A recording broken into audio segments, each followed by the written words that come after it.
মহান আলামিন মহান আলামিনের কাছে অনেক ধরনের দোয়া যায়। আমরা দোয়া করি, অনেকেই দোয়া করি, অনেক সিস্টেমে, অনেক নিয়মে, অনেক ধরনের দোয়া আমরা করে থাকি। সব দোয়া কিন্তু আল্লাহ পাক অ্যাকসেপ্ট করেন না, কবুল করেন না। আবার কিছু কিছু দোয়া আছে আল্লাহ পাক কখনোই ফিরিয়ে দেন না। আমরা আজকে এমন 3টা দোয়া নিয়ে কথা বলবো। এই 3টা দোয়া আল্লাহ পাক কখনোই ফেরত দেন না। আপনারা যখনই সুযোগ পাবেন তখনই এই 3জন ব্যক্তির কাছ থেকে, 3জন ব্যক্তির দোয়া, এই 3জন ব্যক্তির কাছ থেকে দোয়া নিয়ে নেবেন যখন সুযোগ পাবেন। সুযোগ আসলেই সুযোগটাকে হাতছাড়া করা যাবে না।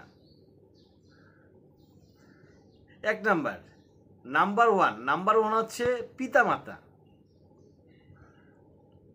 মা বাবা। মা এবং বাবা যদি আপনার জন্য দোয়া করে, সে দোয়া কিন্তু আল্লাহ ফেরত দিবেন না। পৃথিবীর সকল দোয়া মিস হতে পারে, আপনার পিতা যদি আপনার জন্য দোয়া করে, আপনার মা যদি আপনার জন্য দোয়া করে, মহান আলামিন সেই দোয়াটাকে রিজেক্ট করেন না, সেই দোয়ার সঙ্গে সঙ্গে কবুল করে নেন।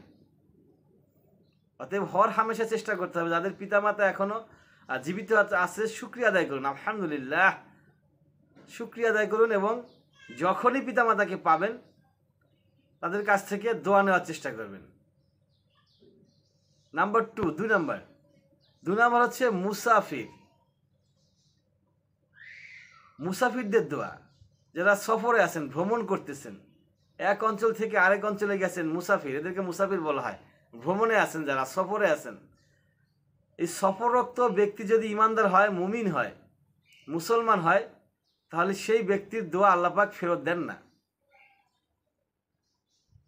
আপনারা যখন কোনো মুসাফিরকে পাবেন, কোনো সফররত ব্যক্তিকে পাবেন, তখন তার কাছে যাবেন, কুশল বিনিময় করবেন, সালাম দিবেন এবং তার কাছ থেকে দোয়া নিয়ে নেবেন ইনশাআল্লাহ তাআলা। যেটাই চান, আপনার যেই দোয়া প্রয়োজন, যেটা আপনার লাগবে, সেটা তার কাছে বলবেন যে বুজুর্গ আমার এই জিনিসটা প্রয়োজন, আপনি একটু দোয়া করেন। ইনশাআল্লাহ তাআলা সে দোয়া করে দিলে কাজে এসে যাবে। এই দোয়া আল্লাহ পাক ফিরান না, মুসাফিরের দোয়া আল্লাহ পাক রিজেক্ট করেন না, কখনো ফিরিয়ে দেন না। এবং 3 নম্বর হচ্ছে মাজলুম ব্যক্তির দোয়া, যিনি জুলুমের শিকার।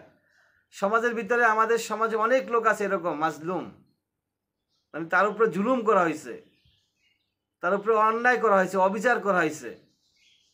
এরকম অনেক লোক আছে না? আপনারা চিনেন, অবশ্যই জানেন। ওই লোকগুলাকে খুঁজে বের করবেন, খুঁজে বের করে ওই লোকের কাছ থেকে দোয়া নেবেন। যদিও সে দোয়া করে, সে দোয়া করলে সেটা কবুল হয়। মাজলুম ব্যক্তির দোয়া কবুল হয়ে যায়। মাজলুম ব্যক্তি অনেক সুবিধা আছে। তিনি দুনিয়াতে কষ্ট পাচ্ছেন, সে তার কি বলে সঠিকটা পাচ্ছেন না, সে তার যেটা প্রাপ্য, সে প্রাপ্যটা সে পাচ্ছেন না, তার উপরে অত্যাচার হচ্ছে, জুলুম নির্যাতন হচ্ছে। আর এতে করে